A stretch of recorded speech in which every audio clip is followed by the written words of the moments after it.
বয়োজ্যেষ্ঠ সেখানে মুরব্বী রয়েছেন, আপনারা তো তাদেরকে 1971 সালে দেখেছিলেন, দেখছেন না? কি ভূমিকায় ছিল?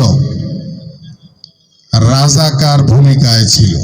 আমার এই নির্বাচনী এলাকার প্রত্যেকটি সমাজে সেখানে কে কোন দল করলেন আমি সেটা দেখব না। আমার এই সমাজের প্রত্যেকটি নাগরিকের সমান অধিকার রয়েছে, সেই সমান অধিকার আমি প্রতিষ্ঠিত করতে চাই আপনাদের মাঝে। বয়োজ্যেষ্ঠ সেখানে মুরব্বী রয়েছেন, আপনারা তো তাদেরকে 1971 সালে দেখেছিলেন, দেখছেন না? কি ভূমিকায় ছিল? রাজাকার ভূমিকায় ছিল। তারা আমাদের মা বোনদের ইজ্জত নিয়ে ছিনিমিনি খেলেছিল 1971 সালে। তারা সেই 1971 এখনো ছাড়তে পারে না। জান্নাতের টিকিট নেওয়ার জন্য দেখতে বলছে আপনাদেরকে, মানে ইহকালে আপনাদেরকে আখিরাতে ধর্মকে বিক্রি করছে। তারা ঘরে ঘরে গিয়ে বয়ানের মাধ্যমে মুনাফিকি কাজ করে আসছে। বাচ্চার মাথায় কসম দিয়ে বলেন যে আপনারা আমাদের মার্কায় ভোট দিবেন, কিন্তু কসম তো করার যা একমাত্র আল্লাহর নামে। এটা কি মুনাফিকি না? প্রিয় উপস্থিতি, যারা বলে যে নামাজ, রোজা, হজ, যাকাত আল্লাহর তরফ থেকে ফরজ করা হয়েছে আমাদের জন্য, কিন্তু তারা কি বলে জানেন? তারা নাকি বলে যে তাদের যে মার্কা আছে দাঁড়িপাল্লা, সেটা ভোট দেওয়া নাকি ওই ফরজের চেয়ে বড় ফরজ। তাদের এক এমপি প্রার্থী, কি চিটাগংয়ের, কি নাম জানি, শাহজাহান না কি নাম, সে বলছে সে নাকি সূর্যকে, আল্লাহ নাকি সূর্যকে তার জন্য ঠেকায় রাখবে। যারা মিথ্যাচার, মিথ্যা প্রতারণা করছে, যারা তাদেরকে ভোট দিবেন আপনারা। এই মিথ্যাচার, যারা মুনাফিক, যাদের কথার কাজের মিল নাই, তাদেরকে তো মুনাফিক বলে। তো তাদেরকে যদি ভোট দেন তাহলে তো আপনিও ওই তাদের কাতারে সামিল হয়ে গেলেন।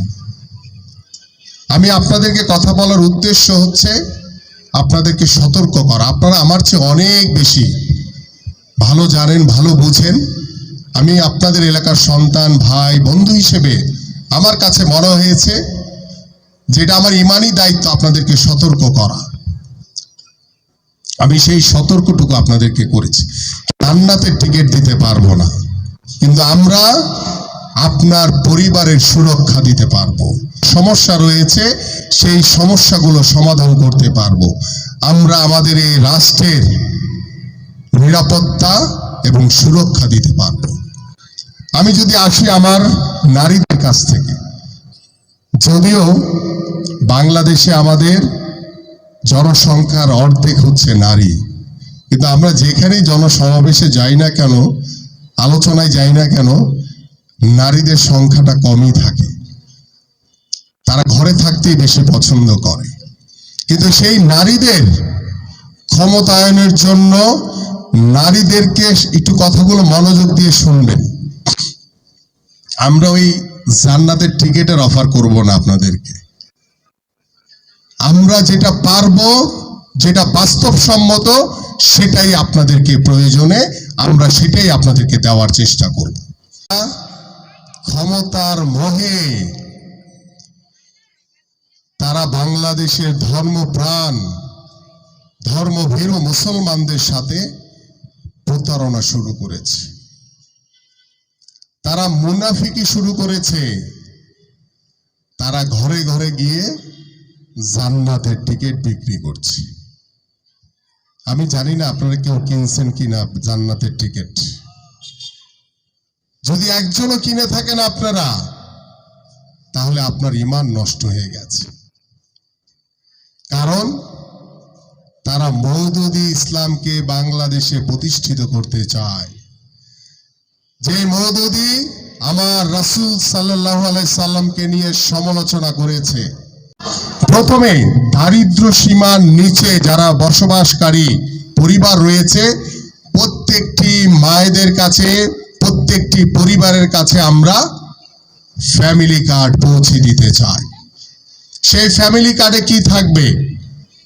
সেই ফ্যামিলি কার্ডে 2000 থেকে 2500 টাকা কিংবা প্রতি মাসে, এটা সরকারের পক্ষ থেকে দেওয়া হবে, কিংবা 25 কেজি চাল, সাথে থাকবে ডাল, লবণ, তেল থেকে শুরু করে যেই দৈনন্দিন মৌলিক চাহিদাগুলো আপনাদের প্রয়োজন, আমরা যদি আল্লাহর রহমতে আপনাদের ভোটে, দেশের সাধারণ মানুষের ভোটে ধানের শীষের প্রতীক নিয়ে নির্বাচিত হতে পারি, আমরা প্রত্যেকটি পরিবারের কাছে ফ্যামিলি কার্ডের মাধ্যমে আপনাদের সেই মৌলিক চাহিদাগুলো প্রতি মাসে পূরণ করা হবে এবং এটা পার্মানেন্টলি থাকবে আপনাদের কাছে।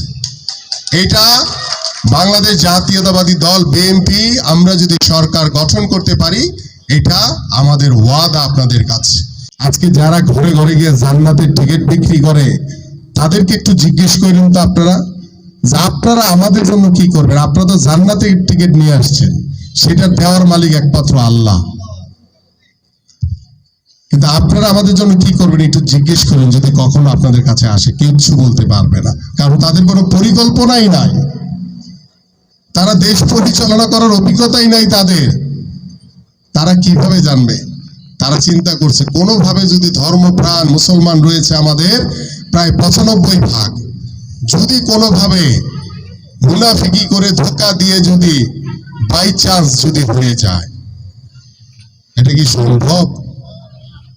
বাই চান্স এটা কি ওই যে ডাকসু নির্বাচন, আগে ছিলেন ছাত্রলীগ, আওয়ামী লীগ পালায় যাওয়ার পরে হয়ে গেছেন জামাত, এই যে দ্বিচারী রূপ, এটাই তো মুনাফিকের আচরণ। দীর্ঘ 17 বছর আপনারা দেখেছেন ওই স্বৈরাচার সরকারের কোনো প্রতিনিধি কখনো আপনাদের কাছে আসছে এইভাবে জিজ্ঞেস করেছে আপনারা ভালো আছেন না খারাপ আছেন, বেঁচে আছেন না মরে গেছেন? জিজ্ঞেস করে নাই, কারণ তারা তো আপনাদের ভোটে নির্বাচিত ছিল না। কিন্তু আমরা তো সরকারের নাই, কিন্তু আমার দল দৃঢ়ভাবে বিশ্বাস করে যে আপনারা হচ্ছেন সকল ক্ষমতার উৎস। আপনাদের মাধ্যমেই একটি সরকার নির্বাচিত হয়, আপনাদের মাধ্যমে একটি সরকারের পতন হয়। এই জন্য আপনারা হচ্ছেন আমাদের বিশ্বাস এবং আস্থার জায়গা, এবং আপনাদের মাঝে থেকেই আমি আপনাদের প্রত্যেকটি এলাকার যে সমস্যাগুলো রয়েছে, যেমন আমার মুরব্বীরা কয়েকজন বলেছেন ড্রেনেজের সমস্যা, সেটি আমার নলেজে রয়েছে, পানির সমস্যা সেটিও আমার নলেজে রয়েছে, বিদ্যুতের সমস্যা সেটিও আমার নলেজে রয়েছে, গ্যাসের সমস্যা, সবগুলো নিয়েই কিন্তু আমরা কাজ করছি। যদিও আমার এখন সক্ষমতা কম, কারণ আমরা তো সরকারে নাই, তারপরে সরকারে না থেকেও ব্যক্তিগতভাবে আমি চেষ্টা করছি যে এলাকার সমস্যাগুলো আমি যদি নির্বাচনের আগে করতে পারি, আমার নিজের কাছে ভালো লাগবে, কারণ আমি আত্মতৃপ্তি পাই। আর যেটা পারবো না, আমি আপনাদের সন্তান হিসেবে ওয়াদাবদ্ধ যে আপনাদের প্রত্যেকটি এলাকার সমস্যার সমাধান অবশ্যই অবশ্যই অবশ্যই আমি করব ইনশাআল্লাহ। কারণ আমি আপনাদের একজন, আমি কিন্তু কোনো নেতা হিসেবে কথা বলতেছি না আপনাদের সাথে, আমি আপনাদের একজন, আপনাদের অধিকার রয়েছে আমার প্রতি।